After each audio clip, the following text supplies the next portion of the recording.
Hi everyone, and welcome to a very special episode of SEOs Getting Coffee, which we're doing live from the Vixen Digital offices. And we have the lovely Lauren here with us, who has flown to us from the USA just because of this podcast and not because of the wedding that she's supposed to attend from her friend. Isn't that right? Yeah, no, absolutely. Yeah. Just for you. Well, there you go. There you go. We are going international, and this is how much in demand we are. Lauren is going to be talking to us about a topic that is really close to my heart, and I'm not just saying this, which is around ethical SEO. And we're going to be diving into sustainability, ethics, all of the things that we both agree SEOs should be doing, and a lot of them have been doing for a very long time. Now, Lauren, you say that you are a sustainable SEO Yes. and copywriter, Yes. and you own your own business, Yes. Copy by LP. Correct. Brilliant. Right. Now, let's kick off. We like to kick off with like a bit of a definition just to set the scene. Yes. What do we mean by ethical SEO? Such a good question. To me, because ethical SEO kind of means nothing, so it also means everything. So it's a loaded thing. And to deviate from the question for a second, when I first started doing SEO, I kind of thought I made that up because I didn't really know anybody else doing ethical It's a SEO. term, apparently, yeah. It is A search term. It is. People were trying to rank for it. I saw. This is ridiculous. Eventually, but I thought I was making it up because the loudest people on the internet doing SEO are not doing it ethically. So when I started, I knew I wanted to do the opposite of what they were doing. I wanted to make people feel the opposite of how they made me feel. And so because I'm in the sustainability industry, the word ethical came to mind. Then when I found there are other people who also enjoy ethical SEO and who practice all of the things, I think to me, there's a few things that it means. It means one, education. So talking to clients, explaining what you're doing beyond a report, beyond your ranking on page 1, you're ranking on page 2. Explaining why you're doing what you're doing, why you're using the search terms, what's going on with Google. And obviously, they're paying you to do the work. So it's not TED Talk every single day. Yeah. But at least giving them the basics so that when things maybe don't happen the way they wanted it to, they understand So it's why. a collaboration. It's a collaboration. Yeah, exactly. And also, when somebody tries to contact them and say, well, what's your SEO doing for you? They know. They feel good because they have a hand in the process. So education is a big one. I also think custom strategies, when you start working with a client, not working off of a checklist like this. It's looking at how do you want to grow? Where do you stand now? What are your values? What's going on in your business right now? And how do we need to get you to the next step? And how can we do that through SEO? Or how can SEO play a role in getting you to the next step? And how it's going to work with all of the other marketing tactics that we're also using. And there's some other things, but now I'm forgetting it. Oh, But don't worry, it'll come back. It'll It definitely always come does back. come back. Yeah. Okay, that's brilliant. I mean, I would be very remiss not to ask you about something. There was a bit of tea there. I mean, I know we're drinking coffee, and look at this mug. This is like, finally we can whip out these mugs from the office. It's like a branding one. But yeah, you kind of spilled the tea a little bit there with the whole most SEOs don't, like the loudest SEOs are those that are not using what you would consider ethical strategies. Yes. Tell me a little bit more about that. Okay. tea. So I think to me, it's okay. So I guess one of the things that ethical SEO means to me is being not icky. And again, you can't really define that, but you don't want to work with someone who kind of makes you feel like shit. Can I say that? Who makes you feel like Wait, I say it again and I will beep you. Okay. You don't want to work with someone who makes you feel like shit. Beep. Mr. Beep. Oh, listen. Anyway, that's We tried. And I think, so I'll give you my experience with what I'm talking about. So I started as a copywriter. I started my own business. I pivoted from corporate, and there was already a little dabbling in SEO, which was confusing enough. And then I had a question about my own business that was SEO related. So I went to YouTube, as one does, and I spent 3 solid days searching and diving into YouTube. And at the end of 3 days, I came out sad, depressed, scared, because I was like, I'm not smart enough. I'm not talented enough. I don't have enough money to pay for a course to learn how to do this. I was like horrified, and I didn't know what I was going to do.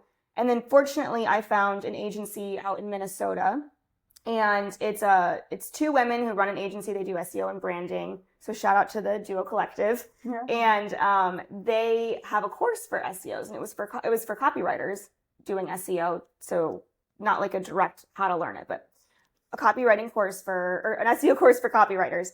And I took the course, and day 1, module 1, I was like, this is so cool. I love this. And it's on page, organic SEO strategies.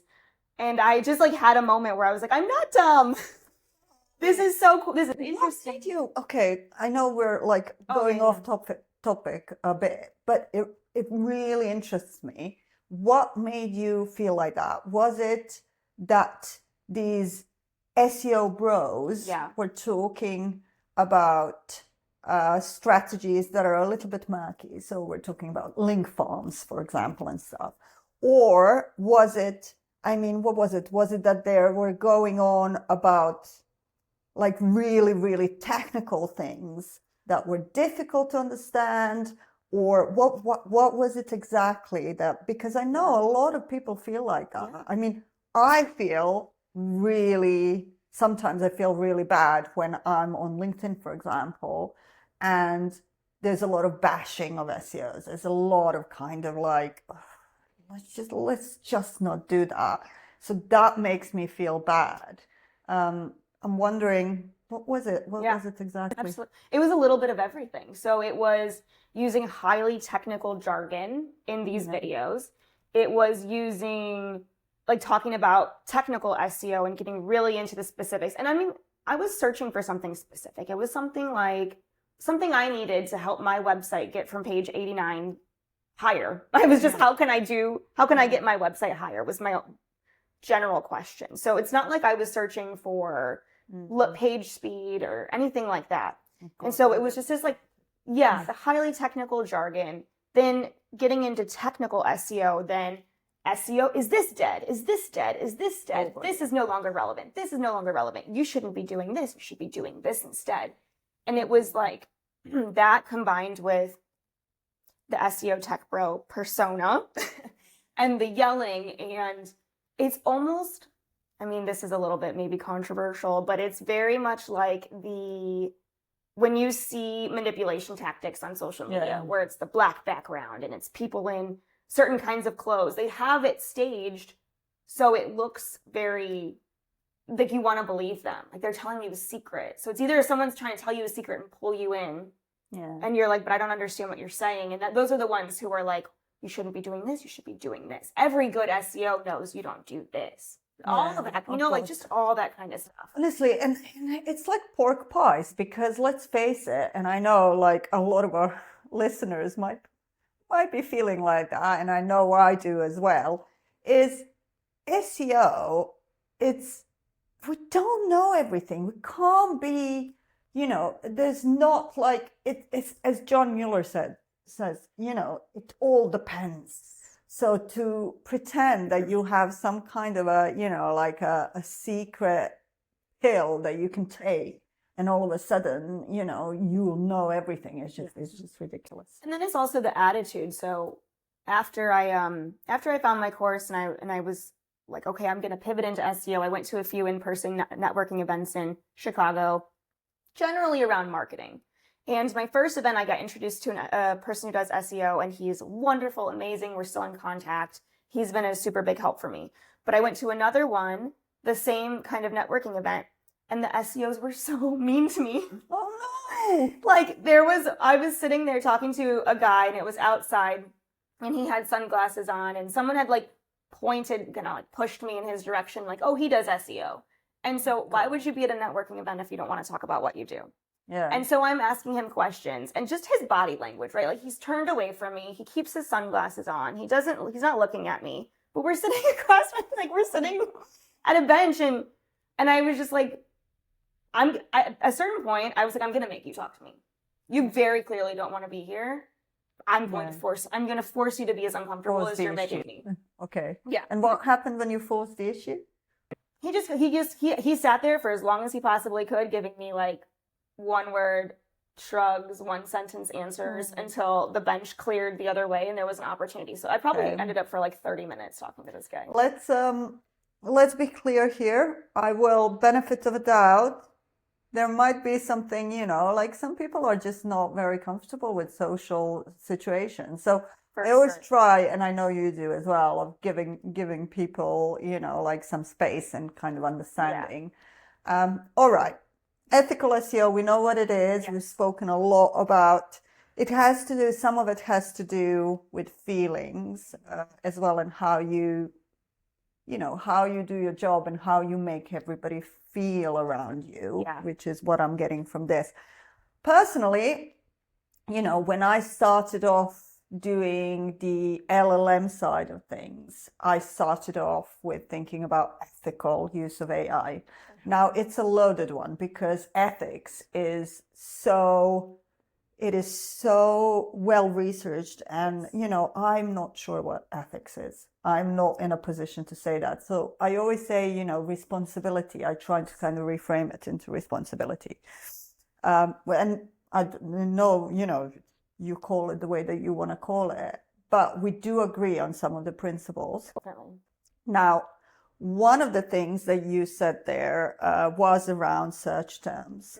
And I know when we spoke before, off camera, we were talking about, keywords. And one of the things that you said was around targeting keywords, and around those keywords, the way that you choose them. And for me, it's also about the topics, should be more about the brand and more in line with the brand rather than, high volumes or whatever it may be. Yes. Tell me a bit. Yeah. Well, one of the previous episodes, The Psychology of SEO, kind of touched on this a little, and that was really interesting. I love a fan. Go. I know. And I was listening to that episode, kind of was so excited, like, oh, this is so interesting to hear it from the psychology side of it, because it was Sarah Fokker now. Yes, amazing. And I was thinking, again, like I'm off in my own little silo as an independent business owner. So I've been trying to find like people who are doing ethical SEO in a way that makes sense. So for me, one of the things is keywords. And this is something that it's kind of interesting how it happened. So I was telling you, I didn't want to make my clients feel the way I had felt when I was trying to get into SEO. So that's part of the ethical of it all. But then I started to think more about what that is. And a lot of people say, and I ran into this when I started talking to sustainable brands about SEO, because I'm in the sustainability industry. And I was learning that they didn't want to do SEO. They were scared to do SEO because they felt like they were going to get forced into using keywords that didn't align with their brand, that didn't align with their mission and their values. It's not the 90s. That's the thing. It's our industry is so behind somewhere. I know. Come on. Yeah. Yeah. And it's just, when you're making a product or a service that has the people and the planet in the mind, and then you're being told from somebody who doesn't care about sustainability or care about people, you have to use this search term. You have to do this because it has a high volume and it's all very technical and analytical. It can feel very off-putting for a sustainable brand. Their whole thing is to do something good. And then they're being told like we should be marketing Mad Men style, not caring about anybody. And so I talked to somebody one time and I was like, whoa, we don't have to do that. We absolutely do not have to use words that you're not okay with. And that's how we use copywriting in conjunction with SEO is maybe we find a keyword, because I know a lot of them also aren't comfortable using the word sustainable, which is a whole other conversation. But we use the copywriting in the headline to make the keyword feel like your brand. And then we use copywriting techniques and good copywriting and ethical copywriting to explain how your brand like fulfills the mission. But we don't have to use a word if it's really going to be a make or break and it really feels wrong. But it's also like, honestly, sometimes I think whoever came up with this like keywords thing, we all know how it all started, because search used to be like that. It used to be around matching keywords. Obviously, it's not. Yes. Particularly with, generative AI and what's going on with AI overviews and stuff like that. You can't, there's no escaping it. You can't think of it that way. So, no, I'm with you. I think for us, we kind of go from they say content is king. Yes. Well, intent is king as well. I think intent is something that we don't pay attention to enough. And we always say, oh, there's 4 intent. There's no way. When you guys said that in the psychology episode, I was like, no, yeah, exactly. This is what I mean. And that's part of it. And when you're thinking about responsible AI, God, I'm thinking about AI again. Aren't we all? SEO, yeah, exactly. If you're thinking about responsible SEO, that does come into it. It's kind of thinking about your user, and the intent behind the query becomes much more important than, Google says it as things, not strings, which I think is a little bit wishy-washy. Like, a lot of people don't understand that. And to be fair, I think it could have been done differently. However, it is helpful because we need to just move away from this kind of serving the algorithm rather than serving the user. Right. And then it also plays into ethical SEO plays into creating good content, which was another episode. I actually just listened to that one on my spotty Wi-Fi on the way down here. But I was trying to finish the episode because I was really enjoying and aligning with the conversation as well. Is I think the problem then when you get into a little bit some of the smaller clients and clients who are new to sustainability, it's like, okay, we're going to write these blogs. And do you just have a little heart attack every time a client is like, oh, so we'll just use ChatGPT? No. And I'm like, please don't. Please don't. Please don't. Let me tell you why. And so yeah, then there's that, but it's also we're not writing blogs from 2005, right? We're not writing recipe blogs. You need to find out what it is your audience is looking for. What do they want to see? What value can you provide to them? You are the subject matter expert of your business. So we should be taking that and we should be creating wonderful pieces that people want to read. And you have the knowledge in you, and we're here to help you for content to help you get it out. But yeah, the good content of it all is also a big part. And it's okay. I mean, I don't know, this might be again controversial, but God, you're full of it. I'm so glad. Oh my God. Full of tea. Tell us. But I think it's okay if you're not ranking in a generative AI overview if the right people are finding you. God, that's not seriously. I think that's not that's common sense. I would hope so. I think the age of traffic and clicks and things like that being your primary KPI, those days are over. So done. I think, and a part of me feels relieved. Yes, really, because I think it is about going back to the basics, going back to who your customer is, what your message is, what value do you bring to your customers. I think we're talking about, and you mentioned it as well, this idea of brand. And, you kind of put that into your definition of ethical SEO. But brand isn't something that's new, it's been around forever. It's just that we kind of lost sight of it a little bit. And I think a lot of people's voices got drowned out because with brand, we had the rise of huge brands, big brands. And I think when smaller companies think brand, they think, oh, I don't have a brand identity because I'm not a McDonald's. I'm not a Carrefour. Is that how you say that? I actually don't know the name of the grocery store. What? Which one? Carrefour, the grocery store. Which one is that? Is it CARREFOUR? Am I saying it so wrong? I don't know. Oh, wow. It might be me because I'm not English either. I'm just a European traveler for here. Let's do Tesco. Tesco, yeah.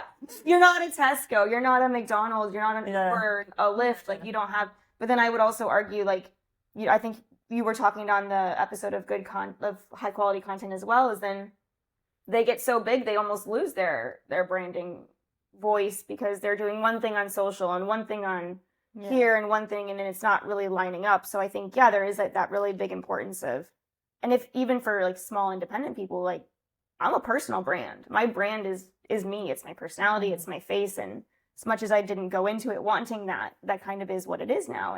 And that's okay. So I want my brand to reflect who I am as a person and what my values are turned into like, for a company.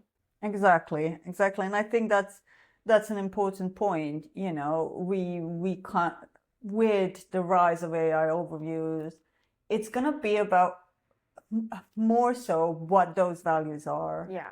And I think I like it personally, like good riddance to bad SEO. I mean, I might eat my slipper eventually, if we tank. Right. But, however, TBD. at the moment, I think it's really, and also I don't want to lose sight of who I am. And just like I don't want to work for a company that doesn't share my values. And so I guess I do, sustainable and ethical SEO in a way.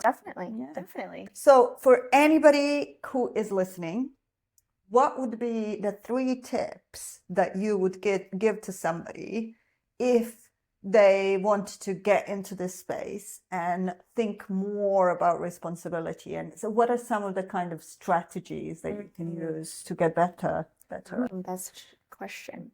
I think one of the big things is going to be education, figuring out what the balance is between what does the client need to know, what are they paying you for, what is the reporting, so how can you kind of communicate just a little bit more in terms of value of what it is that you're doing beyond a report, beyond sharing a spreadsheet with someone and going line by line. So a little bit more, I think I would say education and figuring out what education looks like for you. What are you comfortable with? What speaks to you? What do you want to share? So I think that would be one thing. Another thing would be, this is a little vague, but aligning with a brand's mission and values in, kind of like if you're already working with somebody or if you're about to work with someone, make sure you understand like what those values are, what they stand for. If it's not clear on their website, ask them in the call, like really get specific and that helps the brand understand that you're in it. Like you're with them, you believe in them, you want to align with what they're doing. You don't want to just throw keywords in their face and be another disposable agency or SEO. So I would say like really get into branding and the mission and the values and what that means and how that translates into what you can do as a strategy. And then I think, what else do we have? I think those are the big ones. Would you add anything else? I think it's a really good point about the reporting side of it and kind of how much you would say as opposed to how much you might not. Sometimes people think that responsibility is about telling the client absolutely everything. Well, absolutely. Actually, that's not the case. I mean, Google updates are a perfect example for this, what is a good time for you to, like, if you said to your client, alert, in 2 days there's a Google update, every time there's a Google update, I think they would be so freaked out that, it's not something that you should be doing. That's very different. And, waiting for the update to roll out, tell them, heads up, there's an update. But then looking at what the impact is going to be before you freak them out. So it was a very good point there. I think for me, responsible SEO is also about, it's transparency. Yes. It's honesty. Yes. It is also looking at your values, not just the companies that you work with. So for example, at Vixen, we have some parameters that we use to decide whether we're going to get a client, whether we're going to take a client or not. Love that. So I would never work with a client that's in arms, for example, or in tobacco, for example. So there's a few kind of things that come from our side of values. Definitely. And then it's making the tough decisions as well. I mean, like, recently wrote for Moz about saying goodbye to our biggest client, and we lost a lot of revenue in that. But it was the responsible thing to do. Right. So yeah, it's making the tough decisions as well, I think. I just actually, I love that you mentioned what your brand, like what your values are as well. I just spoke with a sustainable client, and they would have been kind of a dream client of mine, maybe. Maybe not dream is a big word, but an ideal client in the sustainability space. And we were talking, and you know, as soon as we started talking, I just started getting the vibe. I was like, oh, I don't think you're in this for the sustainability and the people and the planet. Like, you're not in it for people and planet. Is it like greenwashing? It felt a little bit like it. It felt like you like this one thing about it, and so you wanted to make a business, versus like when you talk to people who are super passionate about what they do and they're doing something good for people and planet, like it's just such a good feeling, and then you can vibe and it's great and you want to help. But and then I knew, because towards the end of the call, I was talking about blogs and content briefs, and the person asked me, so I mean, I could just use ChatGPT, or I could just do something like that. And then I made a face, and they kind of looked at me like, oh, is that not a good idea? And I was kind of like, as a sustainability professional, the fact that you had to ask me if ChatGPT was not a good idea or a bad example of something you should do. And I kind of had to explain it to him. And I was like, well, all of the time that you're going to take trying to train this model, you're only going to be doing 1 or 2 blogs a month. You could hire somebody and save yourself so much time and employ another person. You know, and it was just like... So are you, just to kind of clarify, are you completely against using it for content? I'm not completely... Or is it with like safeguards? Yeah, with safeguards. I think it's a great tool. I think it's absolutely a great tool. I know my side of the internet seems to be pretty divided. I have a lot of people on my side who really hate it and are absolutely don't use it. You're dumb if you need it. Which I do appreciate the perspective. It's nice to be reminded every now and then of how we survived without it. Yeah. But as a solopreneur who works by myself without any teammates, sometimes it's nice to be able to have something to brainstorm with, or if I want a couple of outlines, I can get a couple of outlines and pick and choose and say, okay, that's not really what I need, but now I know what it is that I don't want, and I can move forward from here. Yeah. So I'm not against it as a tool. I just don't, I know that the way that most people will use it is to just dump and ask it to put out a blog post. It's like a copy paste job, which is just, I mean, that's our experience, and I talk a lot about it, is that kind of responsible LLM approach. Mm-hmm. And we do have clients that use it for content. But it's very much customized, and there's always information gain and in the pieces, and it's not a copy paste job, that's for sure. And if you're going to take the time to sit there and fine tune it and put your brand voice in and do all of these things, that's great. I've seen it work really well for people. Because you can't, like, there are clients who just don't have the budget to hire a team. Yeah. So it's a great resource. It's just about how you use it, I guess, as per usual. Right. It's like, and you can tell when you're talking to somebody and you're like, oh, they don't know what they probably don't even have a brand voice. They don't have all of these things that they need to put into it. Yeah. I'm like, I know you're not going to take the time to use it right. Yeah. It's a tricky one, isn't it? But all new tech is. Absolutely. Now, Lauren, I'm just mindful of time, and we do need to have our usual special segment, which is our Room 404. I know you're a fan, so you know all about Room 404. For our new listeners, Room 404 is basically a room where we love to banish things. You know, if something annoyed you, if there was, you have a pet peeve or a big peeve, whether it's digital marketing or other related, we like to put it in Room 404. There's like GA4, for example. It's always there. I said it needs to go into 410 by now. So Lauren, what would you like to put into Room 404? Okay, I have 2 now, because as we were talking, I want to add my other one. It was my first one, but then I thought it was too much, but I'm going to put it in. So my first one that I think is too much is the loud tech bro SEOs on the internet who make people feel icky. They can go in Room 404.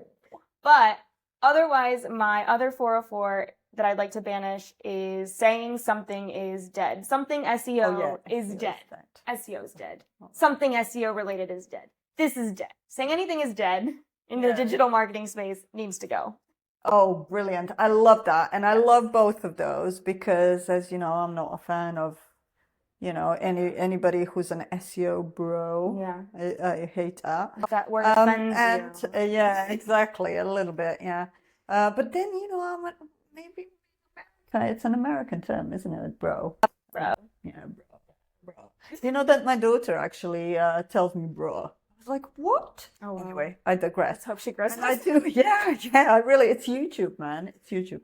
And I do love the addition of SEO is dead because honestly, it's died so many times. So many times. So I'm with you. Love it. With you for room 404.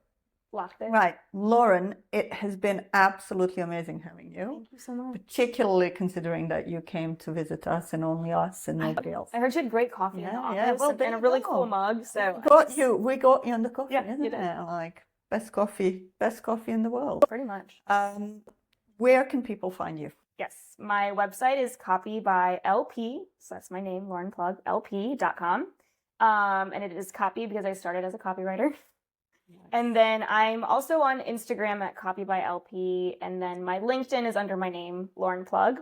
I don't post that much anywhere, but please follow me because maybe one day I will.